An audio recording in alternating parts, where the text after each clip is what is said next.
ताकि वहाँ यात्रा, एकता की यात्रा का सूत्र गांव-गांव चला जाए। तब आप जब घर जाएं तो इतना कहना कि हम पद यात्रा से, लोग पूछेंगे क्या लेके आए, कहना पद यात्रा से हिंदू एकता के लिए फिर से पद यात्रा लेकर आए। और हम इस पद यात्रा की एक बड़ी खूबी है, छोटे बालकों से लेकर के वृद्ध भी थे, आर्मी के जवान भी थे, एक दिन हल लेकर के किसान भी थे, एक दिन सभी सिखों के सभी गुरु और गुरु ग्रंथ साहब का अनुसरण करने वाले सभी अनुयायी थे। जब पदयात्रा आगे बढ़ रही थी, सभी वर्गों के लोग थे, बूढ़ी बूढ़ी माताएं थी, वृद्ध वृद्ध दादाजी भी थे, भारत से भी थे, विदेशों से भी थे, संत भी थे, महंत भी थे। लेकिन एक बड़ी अद्भुत बात थी इस पदयात्रा में जो हमको देखने को मिली। अन्य मजहबों के लोग, बड़े बड़े ऊंचे पद पर बैठे लोग जब पदयात्रा में आए तो वो भी सड़क पर बैठे और गांव का सबसे गरीब आदमी भी उनके बगल में सड़क पर बैठे।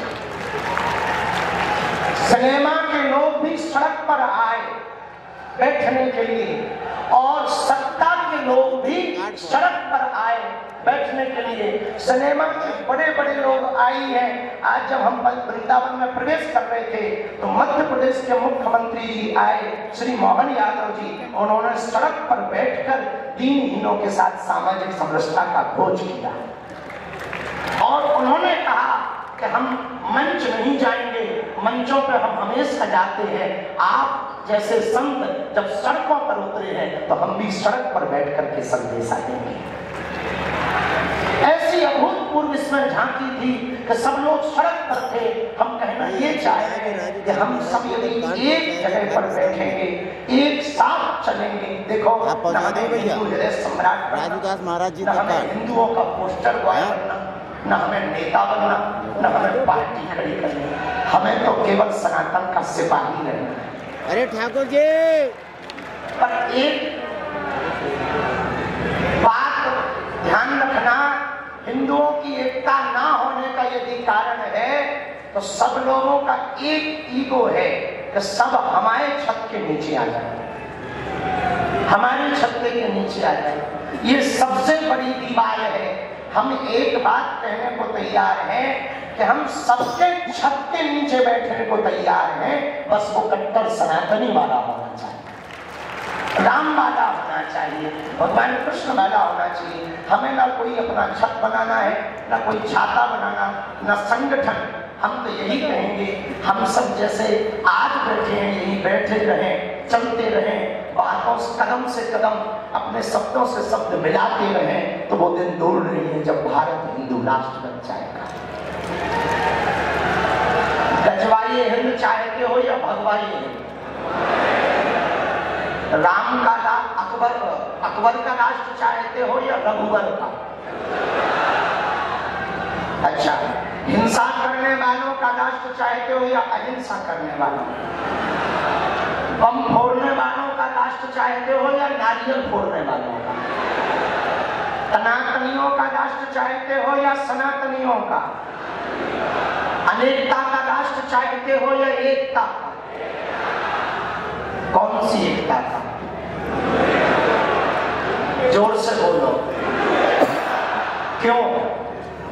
क्योंकि एक हम ही हैं जो तलवारों को गर्दन पर रखकर धर्म परिवर्तन नहीं करा रहे। और इस देश की एकता की यात्रा है। जिन्होंने कहा कि ये देश के खिलाफ, संविधान के खिलाफ यात्रा है, तो हम आपको कह दें, इस देश में जन्म लेने वाला हर व्यक्ति हिंदू है, क्योंकि वो हिंदुस्तान में पैदा है। तुम पाकिस्तान में पैदा हो जाओ तो तुम सेकुलर कहलाओगे या अन्य तुम कहलाओगे। यदि तुमने हिंदुस्तान में जन्म लिया तो तुम हिंदू हो। अब बाप को बाप मानो या ना मानो। हमको फिर वो फिल्म की बात बहुत याद आती है, अमर अकबर एंथनी। अमर अकबर एंथनी 3 मित्र, एक मित्र चर्च में जाता, दूसरा मित्र मंदिर में जाता, तीसरा मित्र मस्जिद में जाता, मस्जिद वाला मस्जिद में नमाज पढ़ता, मंदिर वाला मंदिर में पूजा करता, चर्च वाला चर्च में प्रेयर करता और जिंदगी जीता। लेकिन जब फिल्म का एंड आता, फिल्म अंत होती, तो तीनों का बाप कन्हैया लाल निकलता।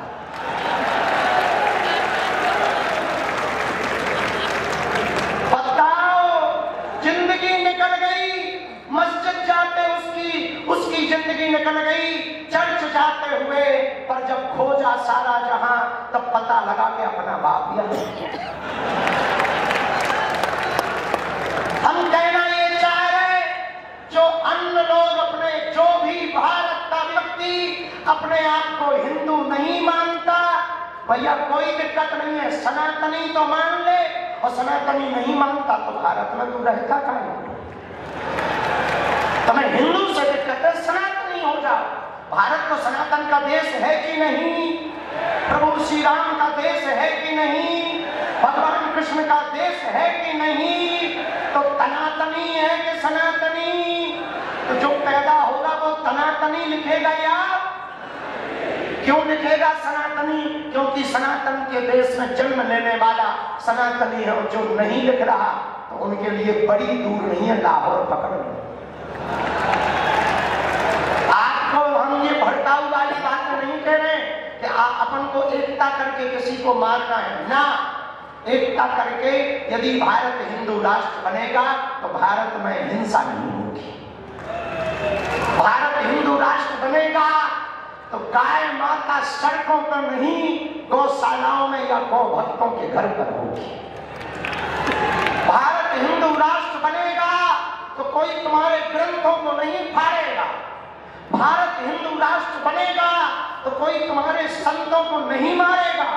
भारत हिंदू राष्ट्र बनेगा तो कोई मजहबी कट्टरपंथी बम नहीं फोड़ेगा। यदि वो भारत में रहेगा तो वो भी नारियल ही फोड़ेगा।